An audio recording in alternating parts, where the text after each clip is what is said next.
Primera de Pedro, capítulo 1, versículo 13 en adelante.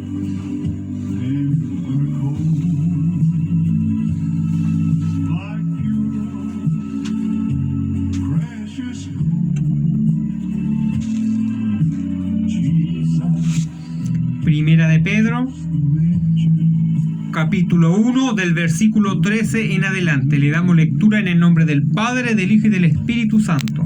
Amén. El cual dice así: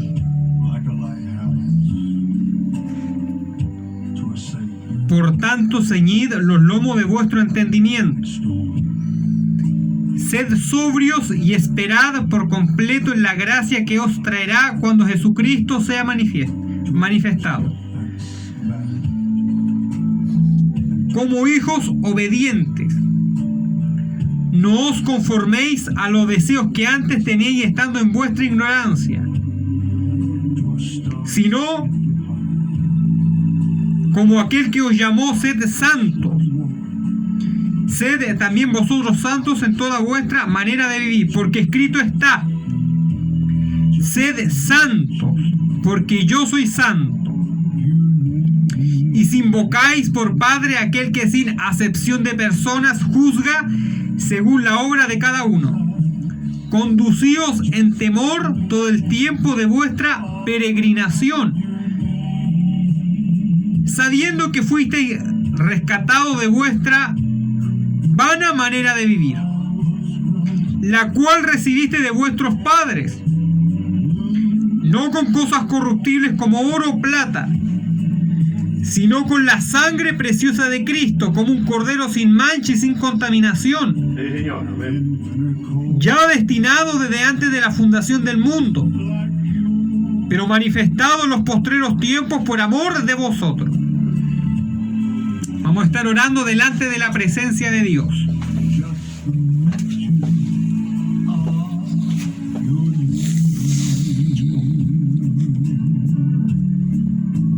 Padre Celestial,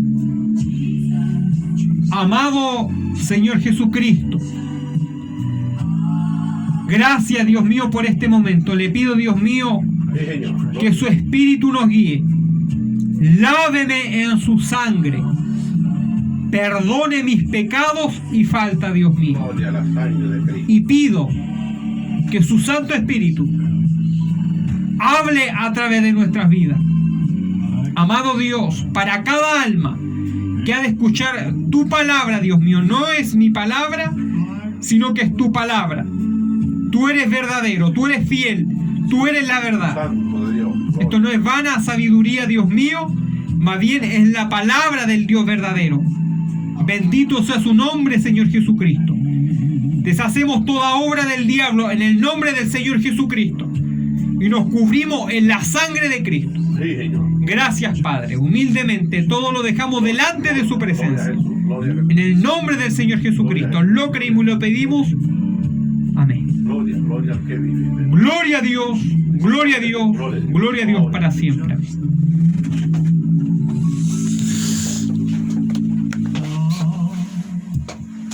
Que el Señor les bendiga en esta tarde. Como siempre, es más que un placer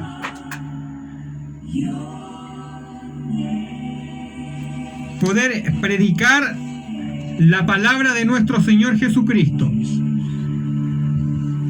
Primera de Pedro, capítulo 1, versículo 13 al 20. Sabiendo y entendiendo, según la historia, que esta palabra fue dirigida a una de las iglesias del Asia Menor, en este caso Turquía. El apóstol Pedro le dirige esta carta a la iglesia de Turquía, el remanente que se encontraba en ese lugar, y le dice: por tanto, ceñid los lomos de vuestro entendimiento. Sí, Señor. Sed sobrios y esperad por completo. Él les dice, preparen su mente, su corazón, lo que han entendido acerca del Evangelio. Prepárense firme. Sí, Señor. Les dice, ceñíos, es como una preparación. Antiguamente ceñirse era como apretarse el cinturón. Entonces le está diciendo que se preparen en el entendimiento, lo que han comprendido del Evangelio. Y le dice, sed sobrios. Decir que no se dejen emborrachar espiritualmente. No se dejen dominar, ni se dejen dormir. Hablando espiritualmente. Sed sobrios, le dice. Es decir, estén despiertos. Estén vigilando. Y dice, y esperad por completo en la gracia que se os traerá cuando Jesucristo sea manifiesto. Nosotros hemos creído en la gracia de Cristo. La gracia que es anunciada mediante la predicación del Evangelio. Y el mensaje de la gracia es un poder sobrenatural. Porque esto no tan solamente se trata de que el Evangelio es como jugar un puzzle. No, hay un poder que respalda la palabra de Dios. Y es el poder de la gracia de Cristo. Sí, Señor. La gracia inmerecida, la gracia sobre gracia, la que no merecíamos. Le dice que a la iglesia de Turquía le dice, ustedes esperen en esa gracia, aquella que han recibido sin merecerla. Porque la gracia de Cristo consigo trae esperanza, bendición, promesas eternas. Hoy en día nosotros estamos esperando en la gracia de Cristo. Estamos esperando que Él arrebate nuestra vida, aunque muchos lo nieguen. Pero Él ha prometido rescatar a su pueblo. Él ha prometido rescatar a su iglesia. Y el gran rescate de la iglesia de Cristo. Hemos creído en la gracia del Evangelio, que algún día se nos predicó, que algún día se nos anunció. El mensaje de la cruz, el Evangelio de Cristo, algo que se recibe por gracia, que no lo merecíamos. Esta gracia que es misericordia para el pecador. Esta gracia que es poder que transforma la vida del hombre. Esta gracia que hoy en día está esparcida sobre toda la tierra. Cuando Cristo llega y le dice, déjame entrar. Muchos le rechazan la gracia de Dios. Y no quieren que Cristo entre en sus corazones, porque Él es verdadero. No es vana palabrería. No es como jugar un puzzle. Aunque el hombre hace mucho de estas cosas. Pero la gracia de Cristo es un poder sobrenatural. Y hay una promesa en esa gracia. Y la promesa es que tenemos parte en el reino de Dios a través de Cristo. Que tenemos reconciliación a través de la sangre de Cristo. Que ya no vamos a condenación, sino que nos dirigimos a la vida eterna. O mejor dicho, tenemos la promesa en nuestra vida. Solo que esperamos en la gracia que esa vida eterna se manifieste muy pronto. Y promesas que no nos podemos imaginar, que sobrepasan la mente del hombre. Dice, esperen en la gracia que se os traerá cuando Jesucristo sea manifiesto. Así, Señor. Es decir, que Pedro le está hablando de la venida de Dios, de la venida de Cristo por su pueblo y a la tierra. Porque nosotros esperamos que Él vuelva. Muchas religiones ya no esperan que Cristo vuelva. Muchos han dejado de creer y piensan que la venida de Cristo es una metáfora, que es algo simbólico. Pero la verdad, la palabra habla que literalmente Cristo va a venir, y va a venir sin relación con el pecado. Así es, Señor. Y dice que vendrá a salvar a aquellos que le esperan. Es decir, que la manifestación de Cristo ha de producir en la tierra una gran esperanza para el caos que se avecina. El caos que viene sobre el mundo entero. Nosotros creemos en la segunda venida de Cristo visible. Sí, Señor. Pero también creemos en el arrebatamiento, que para muchos será invisible. Amén. Y es parte de las promesas que Dios ha prometido. Muchos niegan esto. No hay rapto, no hay arrebatamiento, etc. Pero nosotros hemos creído. Y en este tiempo se ha de manifestar la verdadera profecía, no las teorías de hombre. Entonces Pedro le está diciendo: esperen al Señor, esperen la manifestación de Cristo. Él viene pronto. El apóstol Pedro le está diciendo al remanente de Turquía: esperen en esa gracia. Hay un socorro para el mundo, hay un socorro para la iglesia. Si nosotros vemos el panorama profético, calamidad tras calamidad para el incrédulo y para el pecador. Suena fuerte, pero está escrito, está en la palabra de Dios. No es que uno le ponga de lo nuestro, más bien está escrito. Calamidad para el pecado, calamidad para el ocultismo, calamidad para el incrédulo, calamidad para el que practica y vive en perversión y no se arrepiente. Sí, Señor, así es tu palabra. Porque han rechazado el amor de la verdad.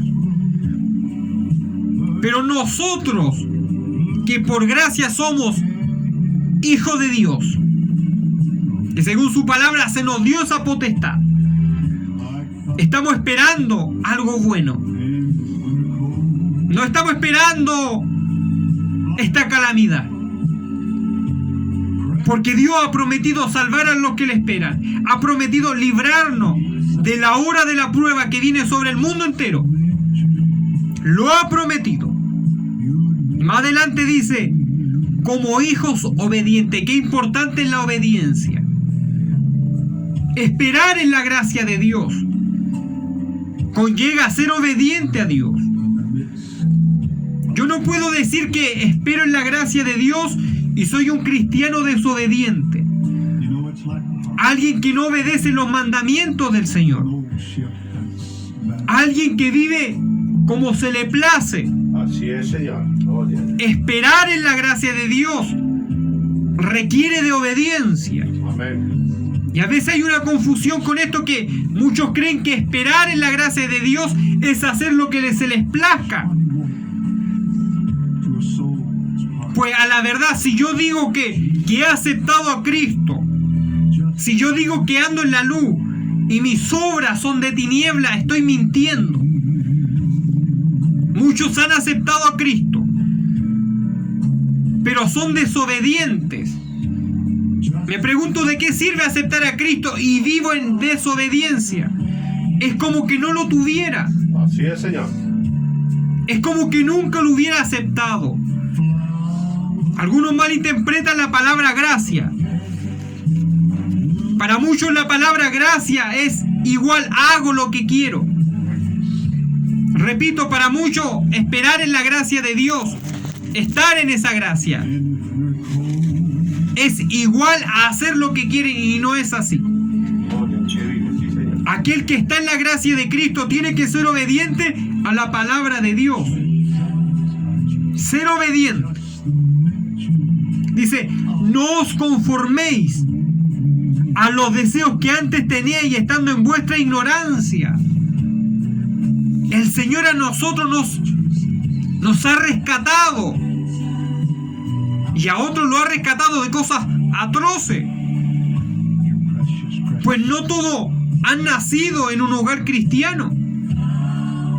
Hay un gran porcentaje de hermanos y hermanas que han nacido en hogares del mundo, en donde no conocían a Dios ni su palabra. Y le dice: no os conforméis a los deseos que antes teníais estando en vuestra ignorancia. Antes de la gracia, muchos vivían en lo que querían hacer. Muchos hacían lo que querían vivir y no tenían un freno, no tenían un parámetro. No les interesaba la palabra de Dios. Vivían en pecado. Vivíamos en pecado, en tiniebla, en maldad. Y el Señor ha dicho que nos ha rescatado de esos vanos deseos. Dice: no os conforméis a los deseos que antes teníais. Es decir, que ahora ya no practicamos eso. Recordemos que estar en la gracia de Dios es estar bajo el alero de su mandamiento y de su palabra. El cristiano que vive en la gracia de Dios no puede conformarse a la vieja manera de vivir. Cuando éramos esclavos del pecado, de las pasiones de la carne, de los malos deseos, cuando éramos esclavos de la desobediencia, pues dice la palabra de Dios que Satán, el príncipe de la potestad del aire, opera en los hijos de desobediencia. Todos aquellos que están lejos de Dios son esclavos del príncipe de la potestad del aire, que es el diablo, que Dios lo reprenda. Con su sangre bendita. Y ahora que estamos en Cristo, ya no vivimos, ya no nos podemos conformar a las migajas, a las algarrobas que el mundo nos daba. Miren lo que dice más adelante: deseos que antes teníais estando en vuestra ignorancia. Es decir, que venir a la gracia de Dios es como que se nos aclara la visión de la vida. Venir al Evangelio, somos responsables de la verdad, porque muchos vivían en pecado, pero muchos creían que lo que hacían no era malo. Es decir, ignoraban la verdad. Muchos pecaban y hacían lo que querían, pues decían que no era malo.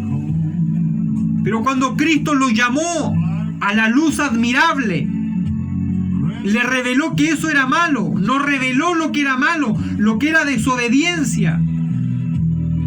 Por lo tanto, ya no somos ignorantes. Muchas veces pecábamos de ignorante. Muchos vivían hundidos en el pecado, pero no sabían que era malo. Pero bendita la hora cuando Dios nos trajo al Evangelio y nos reveló la verdad. Y el Señor hace responsable a aquellos que le conocen.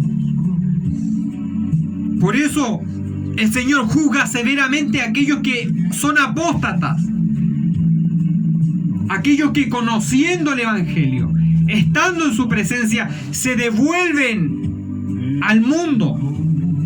Los hace 3 veces más responsables que el impío, porque han conocido a Dios. Y hay de aquellos que conocen a Dios y vuelven al mundo, vuelven al pecado, son más responsables, porque ya vuelven a hacer lo malo con el conocimiento de la verdad, pero lo hacen igual, estando en vuestra ignorancia. Mucha gente vive de esta manera porque no conocen completamente la verdad. Fuera del Evangelio, para muchos la verdad es algo relativo. Muchos creen que para mí lo que es bueno, para ellos es malo, y para lo que ellos es malo, para mí es bueno. Una verdad relativa. Muchos lejos de Dios se preguntan ¿qué es la verdad? Porque no conocen a Dios. Pero la verdadera verdad, si se puede decir así, se encuentra en el Evangelio de Cristo. Es la verdad del Dios creador, que nos ha hecho a su imagen y semejanza, que nos ha puesto parámetros para no traspasarlo, para que nos vayamos a perdición, que ha ordenado los caminos del hombre. Pero el hombre se ha alejado por su incredulidad y su rebelión contra el Creador. Es decir, ahora estando en la gracia de Cristo, no nos podemos conformar a los pecados antiguos, no debiéramos devolver a esas cosas, a la algarroba, a la mentira, a las pasiones de la carne, que muchas veces, como dice esta palabra, lo hacíamos en ignorancia. Dice, sino como aquel que os llamó es santo, sed también vosotros santos en toda vuestra manera de vivir. La palabra santo para muchos no les gusta. No les gusta que le hablen de santidad. Y confunden santidad con exigencia. Confunden santidad con el fariseísmo. Pero Dios dice, sed santos porque yo soy santo. ¿Dónde metemos esa palabra? El Señor viene a buscar un remanente que sea apartado para Él. Un remanente que se pone bien los pantalones y toma la cruz de Cristo y está dispuesto a sacrificar muchas cosas por Dios. Cosas que a la carne le gustan. Pero cuando estamos en Cristo estamos dispuestos a sacrificarla por Él. Por eso que Dios nos ayude. Aquel que no toma la cruz del Maestro no es digno de Él. No quiere decir que vendamos todo y nos quedemos pobres y sigamos a Cristo, no. Habla de los deseos más íntimos que embargan el corazón del hombre. De aquellas cosas que nos motivan a hacer las cosas. De aquellas cosas que nos emocionan. El Señor anhela que nuestro centro sea Él. Que nuestra devoción, ¿qué es lo que para nosotros nos produce más devoción? ¿Es Dios o las cosas materiales, las cosas de este mundo? Y el Señor ha llamado a su remanente a hacerse a la iglesia de Cristo. No podemos esconder esto. Sed santo, dice, en toda vuestra manera de vivir. ¿Cómo estamos viviendo nuestra vida? Estamos demostrando la santidad que Dios nos pide. Oye, hermano, pero si somos humanos. Y es verdad, el mismo Cristo lo dijo, nuestro Señor, es imposible que no vengan tropiezos, ahí siempre hay tropiezos. Vamos, intenté hacer las cosas bien, pero no pude. O me llegó el espolonazo por donde no podía ver. Pero de ahí a rendirse a esas cosas es muy distinto. Hay tropiezos, hay caída, hay errores. Y a veces pecamos. Pero de ahí que vivamos siempre, todos los días, en esas situaciones muy distintas. El cristiano que anda en santidad puede errar, claro que puede errar. Si el mismo apóstol Pedro erró cuando le entró la excepción de personas, pero no siguió viviendo en ese estado, reconoció su error y siguió en la palabra de Dios, volvió al amor fraternal, a no hacer excepción entre el gentil o el judío, el israelita. Entonces, aquel que se santifica puede cometer un error, claro que sí, pero de ahí a vivir una vida en lo mismo todos los días, eso es otra cosa. Hay un problema ahí. Hay que volver a evangelizar, y peor si le da lo mismo. Eso es peor porque hay que volver a evangelizarlo. Por eso Dios nos ayude. Él anhela que todos los días andemos en santidad. Un pueblo apartado. Y dice, en toda vuestra manera de vivir. Cómo hablamos, cómo nos expresamos, cómo conversamos. Las cosas que vemos por el celular, por la televisión. ¿Qué clase de conversación estamos teniendo? Amén. ¿Qué clase de chiste estamos diciendo? Gloria a ti. ¿Cómo anda nuestro doble sentido? Amén. Toda nuestra manera de vivir. ¿Cómo nos comportamos en nuestro haber? Toda nuestra manera de vivir. Mire, porque escrito está: sed santos porque yo soy santo. Es decir, en nosotros se tiene que reflejar la gracia de Cristo. Se tiene que reflejar el cambio del Espíritu Santo. Dios es santo. Y es verdad, la vida del cristiano es algo progresivo. No es que de un día para otro lo vayamos a lograr. Es algo progresivo, porque la obra del Espíritu Santo es progresiva. Va en aumento. Pero siempre va a haber un cambio notable. Siempre va a haber si de verdad el Espíritu de Dios habita en nosotros, va a haber un cambio en nuestra vida. No podemos ser la misma persona si el Espíritu de Dios está con nosotros. No podemos ser la misma persona de antes si el Espíritu de Dios ha entrado en nuestros corazones. Si nos hemos estancado, debemos de preocuparnos. La obra del Espíritu Santo es progresiva, va en aumento, se va desarrollando. Como un niño, decía Pablo,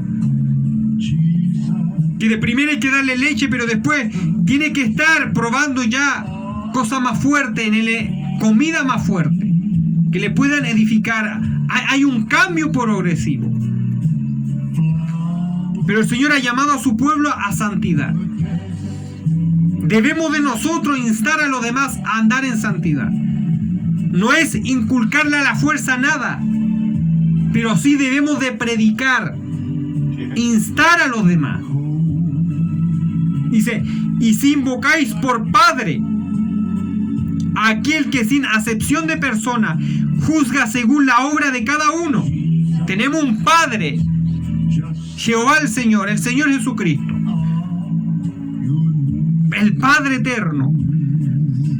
Nosotros lo invocamos porque nuestro Padre, aquel que sin acepción de persona juzga según la obra de cada uno. Dios va a juzgar las obras del hombre, porque la obra de nosotros es el reflejo de lo que nosotros llevamos dentro. Nosotros vemos a estas personas, estos grandes mandatarios que impulsan guerra. ¿Qué habrá en esos corazones? No hay nada bueno, están podridos. Alguien que impulsa la inmoralidad sexual. ¿Qué hay en ese corazón? Si la obra de esa persona es eso, Dios va a juzgar la obra de cada uno de nosotros. Porque la obra que nosotros hacemos es el reflejo de nuestra alma, de lo que nosotros llevamos por dentro. Son nuestros frutos también. Son nuestras obras. Si en mí está el Espíritu de Dios, debo de tener la obra de Dios. La obra de un hijo de Dios. Y aquí dice que Dios va a juzgar esa obra. Conducíos con temor todo el tiempo de vuestra peregrinación. Es importante el temor a Dios. El temor a Dios. El temor a Jehová. Ese es el principio de la sabiduría. Qué importante es temer a Dios. Yo no puedo ser el filósofo más grande, pero si no tengo temor de Dios, ante Dios soy un necio. Puedo ser el científico, puedo tener miles de doctorados y de diploma, pero si no temo a Jehová, ante Él soy un necio.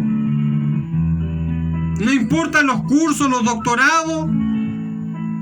Qué importante es el temor a Dios. Y que por gracia Él haya depositado esto en nuestra vida. Que podamos, créame, que temer a Dios. El Señor nos considera sabios. Es el principio de la sabiduría. Muchos han perdido el temor a Dios. No les interesa la palabra de Dios. Y lo peor, que se hacen llamar cristianos. Nos hacemos llamar cristianos muchas veces, pero no tenemos temor de Dios. No le tememos en nuestra intimidad. Hablamos lo que queremos, actuamos como queremos.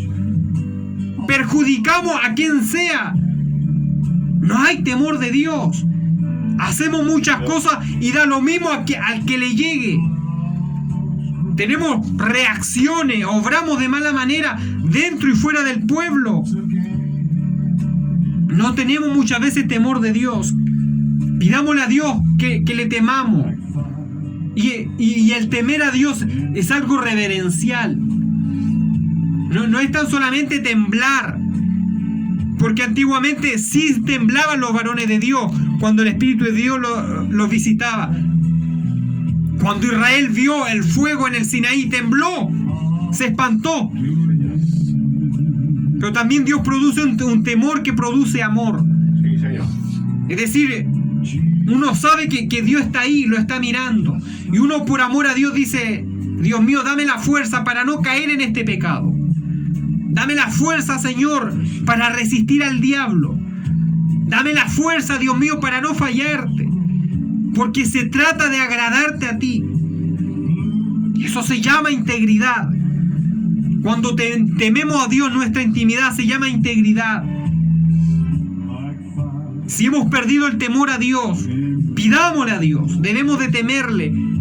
Ese temor reverencial, ese temor que va acompañado de un amor, porque Él es nuestro Dios, Él es nuestro Padre, nuestro Redentor. Él es nuestra roca, como decía el salmista. Él sabía que las armas de guerra, la estrategia, había momentos que no le podían salvar. Y Él clamaba al Padre. Le decía, llévame a la roca que es más alta que yo. Sí, Señor, gloria a Dios. Un amor, un temor reverencial. Es necesario que la iglesia se guíe con temor a Dios. Muchos han perdido el temor a Dios. Se refleja en la manera en la que viven, en la manera en la que hacen las cosas, en la manera que tristemente muchas veces dañamos a nuestro prójimo. Y es más, nos da lo mismo. Nos da lo mismo. Conducción al temor todo el tiempo de vuestra peregrinación. ¿Qué es un peregrino? Alguien que va de paso por un lugar. Sí, Señor. Así el Señor describe la vida de su pueblo. Similar a cuando Israel iba por Canaán. Ellos eran peregrinos en Egipto, eran peregrinos en el desierto. Su destino era Canaán, la tierra prometida. Así, espiritualmente hablando, nuestro destino es la Jerusalén, la celestial. Jerusalén, la celestial. Ese es nuestro destino. Así es, Padre. Somos como peregrinos en la tierra. Sí, Corderito Dios. Somos como peregrinos. Conducidos en temor todo el tiempo de vuestra peregrinación. Alabanza a Jesús Nazareno. Sabiendo que fuiste rescatados de vuestra vana manera de vivir.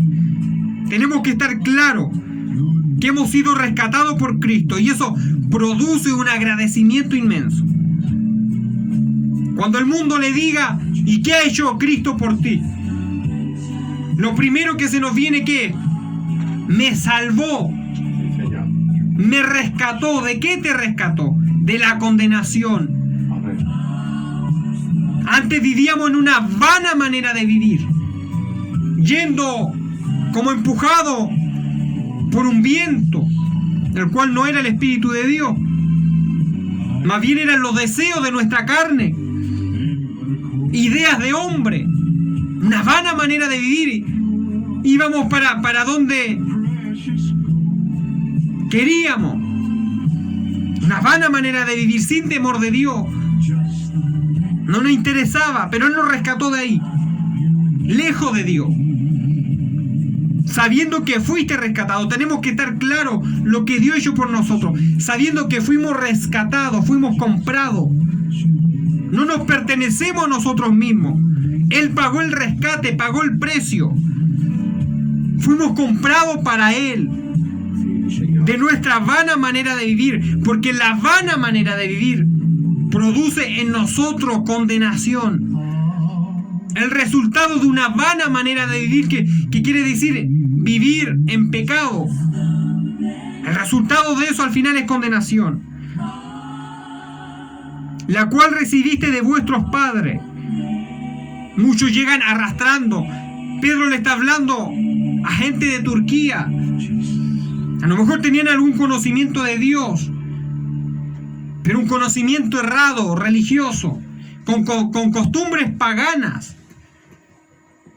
No todos han nacido en un hogar cristiano.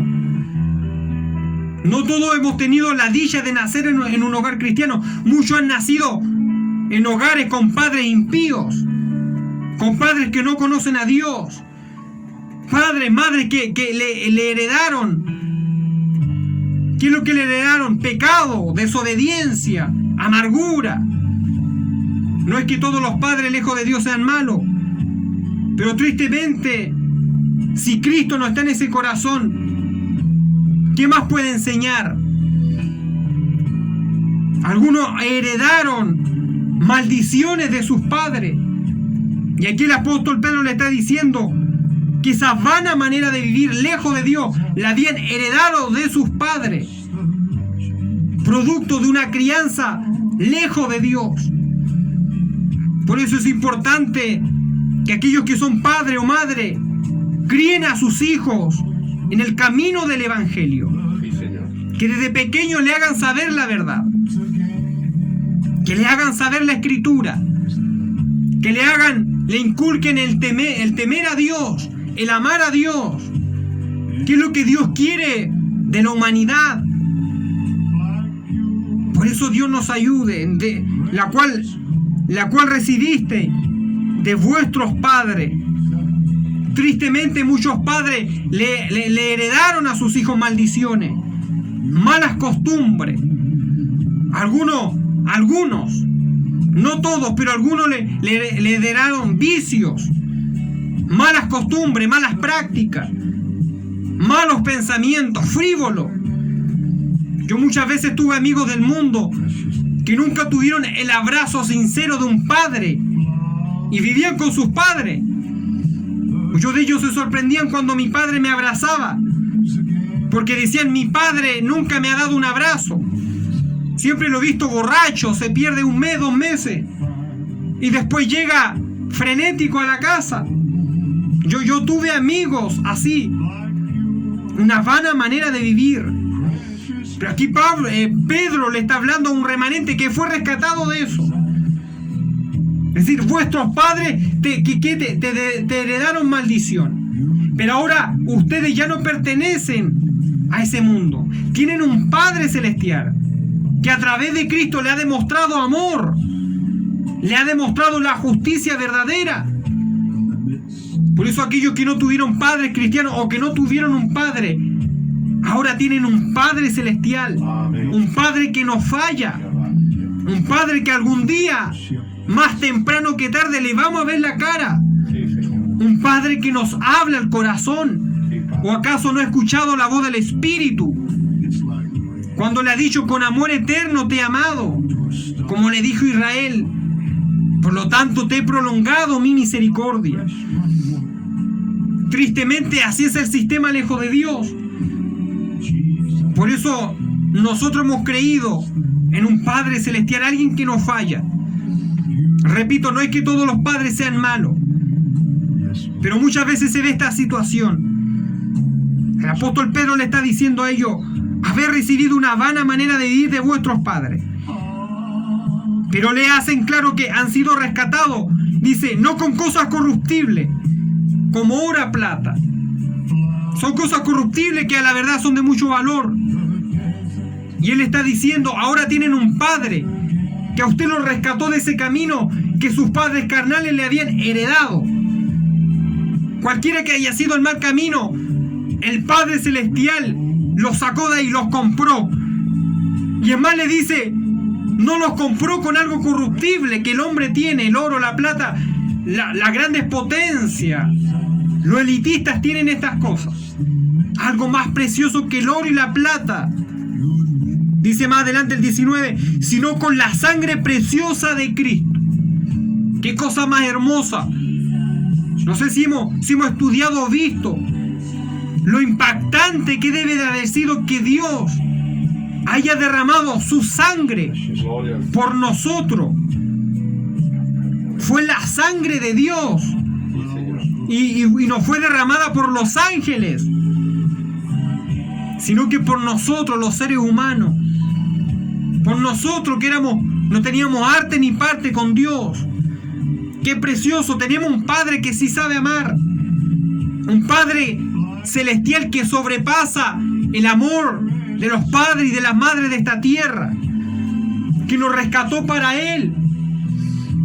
Y no es que Dios sea como un padre. La Biblia enseña claramente, Jehová es Padre. Él es el Padre eterno. Él es el Padre celestial. Él es un Padre, es el Padre eterno. No es que sea como un padre, sino que Él es el Padre eterno, lo dice la Biblia. Y tan amor Él derramó por nosotros, que nos compró con su sangre preciosa.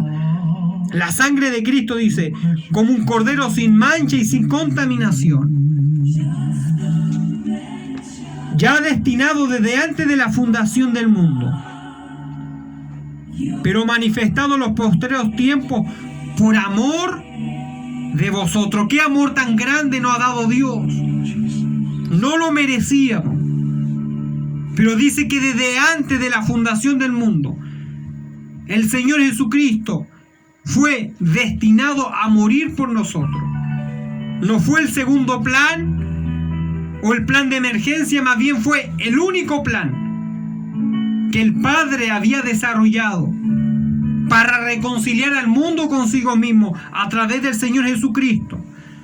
Dios hecho carne. Qué amor tan grande, que desde antes de la fundación del mundo Él haya sido destinado para morir por nosotros. Por eso que Dios nos ayude, Dios nos guarde. Hemos sido rescatados para Él. Todos nosotros no somos aún perfectos. Nos dirigimos a la perfección en aquel día, como dice su palabra, la esperanza bienaventurada y la manifestación del Señor Jesucristo. A ese día nosotros nos dirigimos. Por eso debemos de andar como Él quiere. Él ha demostrado su amor con nosotros. Dice que ha demostrado su amor con nosotros, en que aún nosotros, siendo pecadores, Él murió por nosotros. Gloria a Dios. Qué amor tan grande, que Cristo murió por nosotros. Dios murió por nosotros. No podía morir otro. No había ningún apto, sino Dios mismo en Cristo Jesús. Alabanza. Por eso Dios nos ayude a nosotros. Nosotros estamos esperando el arrebatamiento. Es algo que sí o sí va a pasar. Amén, Señor. Pronto la tierra lo va a ver, porque es palabra de Dios. Y muchos van a quedar atónitos. Pero hasta ese día, vivamos en santidad. Él nos ha rescatado de una vana manera de vivir. No para hacer lo mismo. No para espiritualmente estar estancado. Cuando hablo espiritualmente, hablo de un crecimiento espiritual. Algunos creen que avanzar es tener cosas materiales o tan solamente una familia. Muchos tienen todas estas cosas, pero espiritualmente, debo decirlo, son mediocres. No hay un crecimiento espiritual. Y si hay algo que Satanás quiere que Dios lo reprenda, Sí, Señor. es que si usted va a ser cristiano, que sea el cristiano más mediocre que pisa la tierra. Porque quizás no puede quitarle el llamado. Quizás no puede quitarle la salvación. Pero sí, Satanás va a luchar para que usted y yo seamos cristianos mediocres. Que no haya un crecimiento espiritual. Que no reflejemos la obra del Espíritu Santo. Satanás anhela que la iglesia sea miserable espiritualmente. No hablo de cosas materiales, de cosas que se puedan ver a simple vista. Hablo de cosas espirituales. El diablo ha luchado para que la iglesia en distintos tiempos sea mediocre. ha intentado de frenar la obra del Espíritu Santo, metiendo falsa doctrina, metiendo falsa enseñanza, haciendo que los hombres ya no prediquen de santidad, como si la gracia fuera cualquier cosa. Es decir, estás en la gracia y haces lo que quieres, y no es así. Hemos leído en estos pequeños versículos que la gracia de Dios conlleva obediencia. Número 1, la gracia de Dios conlleva obediencia y conlleva santidad. Sí. Y sin eso no podemos ver a Dios. Por eso Dios nos ayude. Dios nos ha dado los medios. Por eso Dios dice, sed santo. Es porque Dios ha dado el medio. ¿Cuál es el medio? La palabra y el Espíritu Santo. Amén. Pues la palabra nos informa qué es lo que quiere Dios, pero el Espíritu Santo hace la obra dentro de nosotros. Alabanza al Cordero. Con estas cosas tenemos la herramienta